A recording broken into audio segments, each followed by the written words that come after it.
Ang araw mga kabugis, ako muli si Lito at welcome back sa aking channel ng Yaras Garden. Isi-share ko lang po sa inyo kung paano mapapalaki agad ang puno ng ating mga bougainvillea. Yung ginagawa kong diskarte para lumaki agad ang mga puno. Eto, kung dahil dito. Pwede natin gawing tricolor o kahit ilang kulay pwede natin gawin. Nag-iipon ako ng mga ganito. Ito yung mga nakukuha ko na iba. Sasama ko kayo dun sa pinagkukuhanan ko at isi-share ko sa inyo kung ano ang dapat gawin para mapalaki agad ang puno at paano yung pagkuha doon sa pinagtataniman ko. Tara, punta tayo. Dito ako kumukuha ng mga malalaki puno. Alam nyo ito, pinabayaan ko na madirect sa lupa. Ito, marami ito na kuha ng damo. Ayan, ikaw ng direct sa lupa, yan nakaugat siya. Kaya malakas lumaki yung puno niya. Yan ang kukunin natin para pwede natin gawing tricolor o ilang kulay. Kaya ng mga iba nito, ayan, lalaki na ng puno. Diba? Marami pa doon, oh. Kaya lang talaga maraming damo. Yan, oh. Kaya maraming damo na yan, panay nakaganito yan. Gagawin lang natin, kailangan lang tayo naka sunglass, nakasalamin para ito nilinisan ko na ito kanina. Nilinisan lang natin para pag hinatak natin madali. Kaya dito, madali natin. Tatanggalin lang natin sa may puno dito. Kaya nakaugat ito. Yung alam mo yung mga ugat na natira dito, pwede pong pagtrapan. Teka, kukuha lang ako ng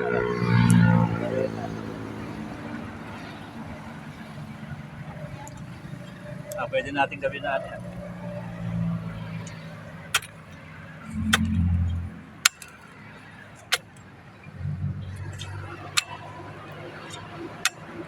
Nakaugat siya talaga.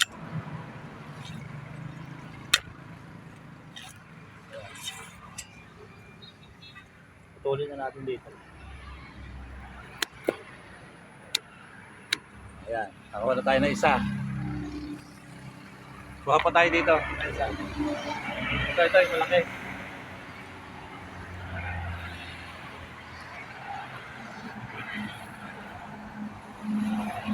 Sige, ingat lang kasi madaming tinik.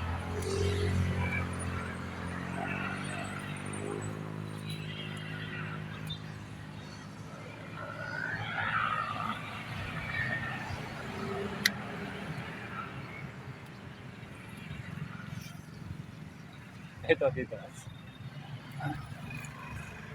Mahirap lang kumuha talaga.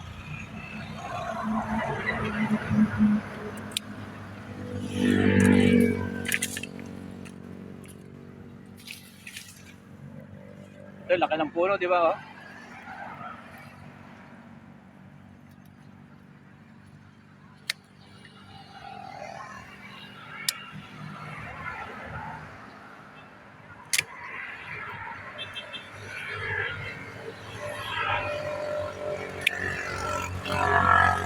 Ayan, sabi na makuha.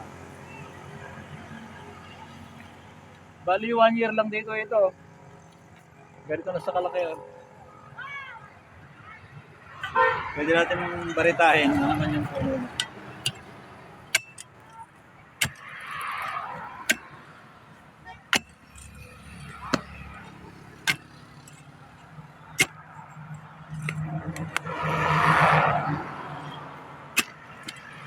Ayan. Buka na natin.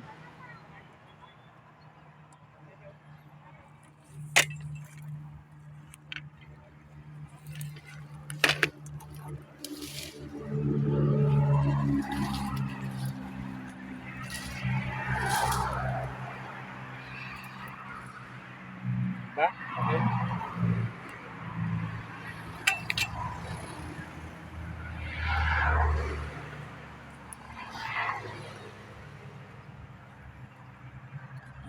Hindi kaya.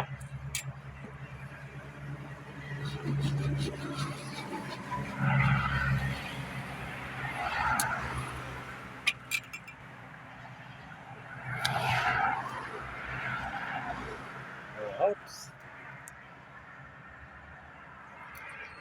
Magaling ko lang yung matinig. Kung makakatinig sa atin, tanggalin na natin.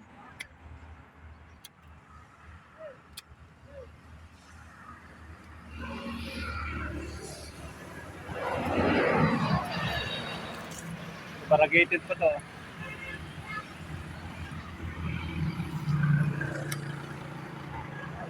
Tara daw. Ayusin natin.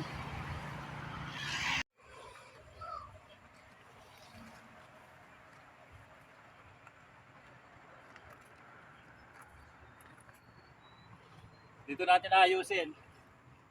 Ayusin pa natin ito.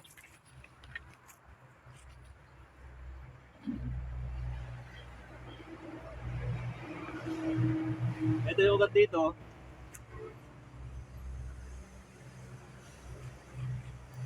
Dito sa mga butas ng pot, yan lumabas yung mga ugat niya.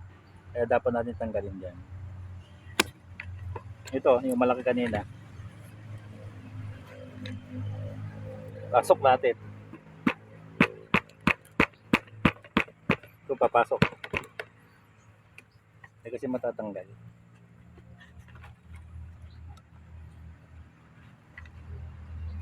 Baka mabali, di ba? Sagad na natin ang putol. Dito na.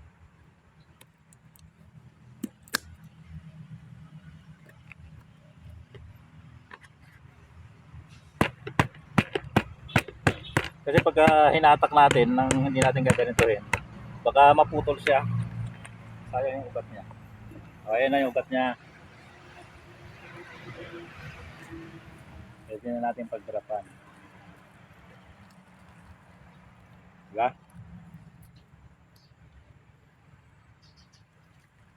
Itong mga ganito, dapat tanggalin mo yung yung maliliit na ugat. Tanggalin natin yung maliliit na ugat.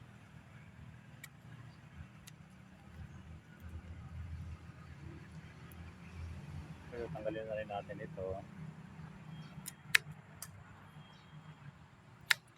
Dito.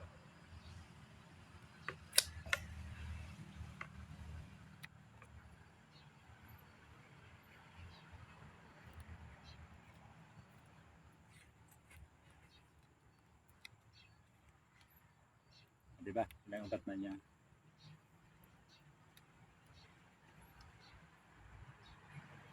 Ito, tanggalin natin ito. Eh, malaki ugat dito eh. Lirin ko dito.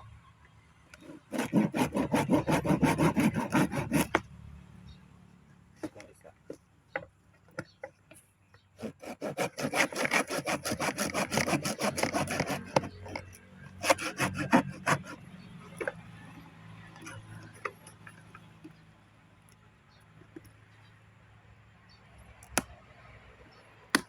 Kaya naman medyo malaki yung butas mo ng pot mo. So,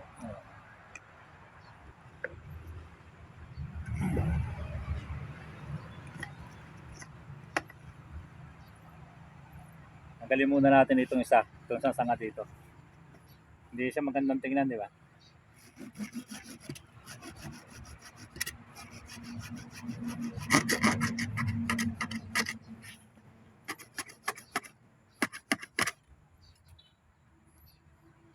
Baka masira kasi cutter ko pag masyadong malaki.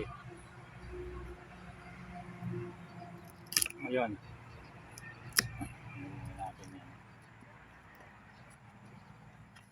Ngayon,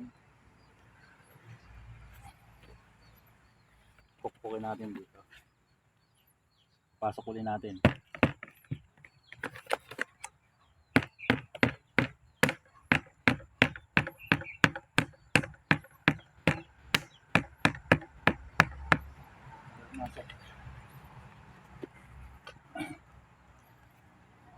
Nabalok to.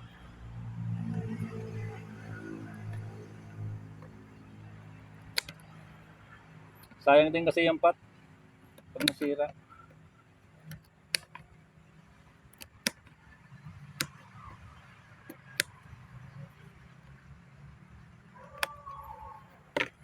Ayaw mo kung matanggal ah.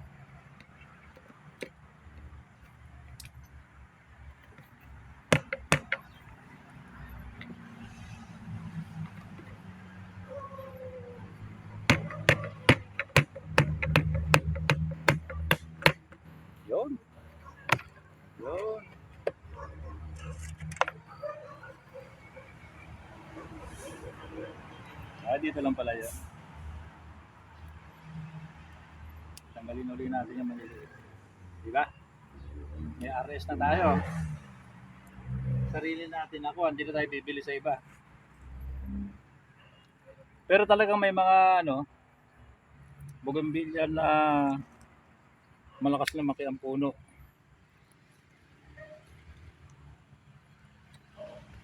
Isa natin.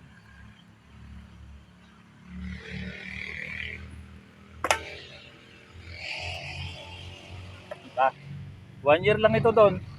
Ang laki na oh. Pwede na natin na puputulan pa natin dito.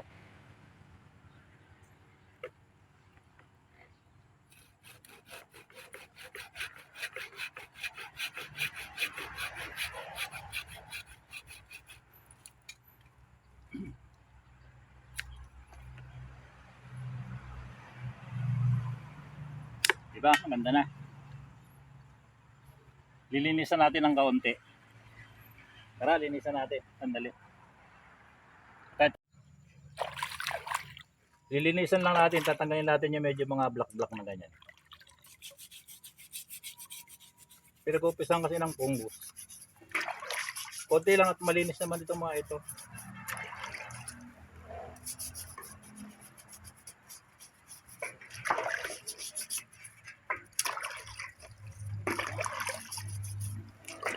Ayan na yan.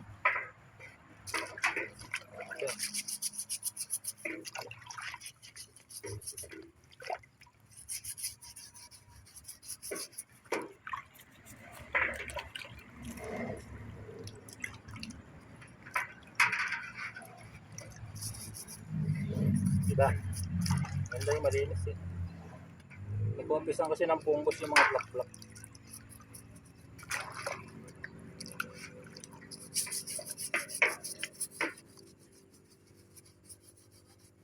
Di may sarili na tayo, di ba? Papakapitin lang natin sa ground yung pat niya. Bayaan mo siya nakapat.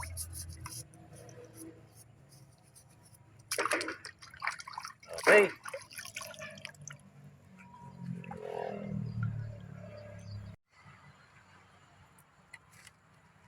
O ganun lang, para hindi na tayo bibili ng RS. May sarili na tayo.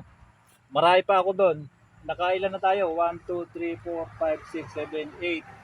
Saka 6 ito. O, di ba? Saka 40 na tayo pero marami pa ako makukuha doon. Hindi na tayo maghahanap. Ito, tama-tama na ito na paggrapan natin ng O, di ba? Gaganda rin ang ugat niya eh. Kasi nakapat.